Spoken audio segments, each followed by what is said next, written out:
Crystina Poncher here in London to interview the champ, WBO IBF Ring Magazine Junior Lightweight World Champion. Let's get the whole title in Right. there, right? Mikaela. Ever since you and I had our very first interview, probably 5 years ago, you always talked about your individual goals, but also the goals that you wanted to help women's boxing achieve as a whole.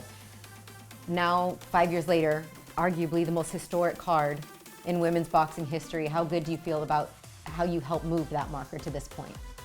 I feel great. This is exactly where I envisioned women's boxing to be, where I envisioned my career to go. This fight and this card is very, very unique in a lot of really cool ways. Two of these very, very worthy main event fights coming together, world title clashes, and so to be able to put both of these on one card, one historic all-female card, I think we're just surpassing so many expectations, just setting the bar for a new era of boxing. Your fight against Baumgardner, the unification fight, could stand alone as a main event. I don't think anybody would argue that. What is that inside of you that said, you know what, this is the way to go for this particular fight? I just knew when my manager called and brought it up to me and said, this is a possibility, what do you think? I don't have an ego when it comes to this type of thing, because like you said, it's not just about building my career, it's about building women's boxing, and my first initial thought was, oh hell yeah, this is going to be really awesome. Let's definitely do it. Let's make it happen. I secretly hoped that they'd make it all-female card also, which they ended up doing. I stuck to it. I stuck to believing that it was a good idea, and I'm so glad I did, because just being here this week and the energy and the excitement around it, it's exceeding my expectations. So I think it's going to be amazing. With Alicia, there's been a lot of talk back and forth. You guys have been doing interviews all week, back and forth on social media. You've made it very clear that it wasn't necessarily personal to begin with. It's just the fact that you have goals and aspirations to unify your titles. She is a world champion.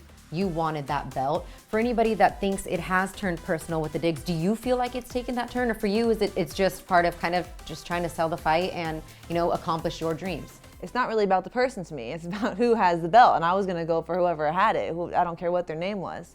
But over time, yeah, it has gotten a little personal. I feel like it's okay to an extent, because this is kind of build up an excitement for the fans. I think it's something that women's boxing is needing more of, more rivalries and more excitement, because this is entertainment at the end of the day. But, you know, some of the things she says, I don't really respect her type of trash talk, because at least everything I've said I can back up. I'm talking about facts, I'm talking about accomplishments and resumes and previous challenges, and she can't seem to come up with anything about that. It's more about how I look and my body, what my body's like, and like certain things that at the end of the day, it doesn't matter when you get into the ring. Like, you should know looks can be very, very deceiving. And so she, I think, is underestimating me big time. She believes that, you know, you still fight an amateur style, and everybody, you know, including, you know, a lot of your fans believe she has a right hand. And that's all. How would you kind of break it down as far as like what she brings to the table? She could very well be the strongest opponent that I go up against. We'll see. I don't know until we step into the ring, but I have prepared for the best version of Baumgardner. And that means I've prepared for a very, very strong version. And so that's me not taking anything for granted. That's me expecting my opponent to show up on Saturday night and give me a hell of a fight, and so that's why I know I'm ready. She's different. I think she's different than a lot of the fighters that I've fought, in the fact that she's more of a counter puncher. And I fought a lot of different styles, and you had the Hamadou. She was very unique with the pressure she put on, so I had to learn how to adapt to that. But then if you look at styles like Brodnicka, she got on her bike and she just kept moving and moving and moving. Even Han, big circles around the ring.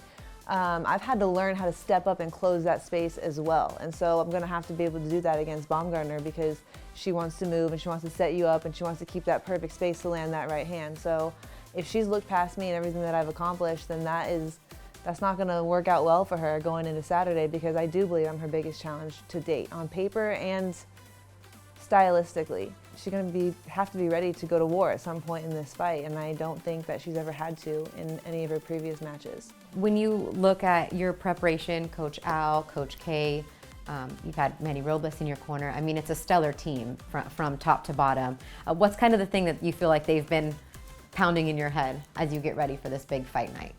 This is no secret. Stay behind my jab. Keep that jab in her face. Keep her on the defense. You know, someone like her needs to be set. She needs to be really, really set to land that big right hand. I obviously have more aggression than her. I'm more of the aggressive, high punch count fighter, right? I have definitely do more volume. That's going to work to my favor because I'm not going to allow her to get set and land that big right hand, because outside of that, I don't see how she can beat me. I don't think that she has that second, third gear that everyone has seen me click into in many fights. So she's going to need it, but we'll see. When you talk about accomplishing your goals, being able to unify at this division, I know you've been more than ready to move up in weight, but there was specific things that would keep you here, and fighting to unify titles is one of those things.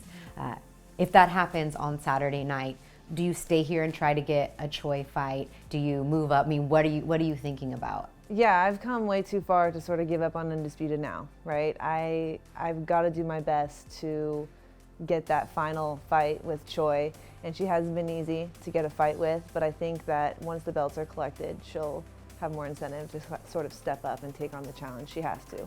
Well, first things first, it's going down from the O2 Arena in London. 10 fights, ladies' night. I cannot wait. I'm very excited to be a part of the broadcast team, to be calling play-by-play for this historic card. Yeah, it's going to live up to the hype. This is going to be a great card. You don't want to miss it. If you're Team Mikaela, you know what color to wear.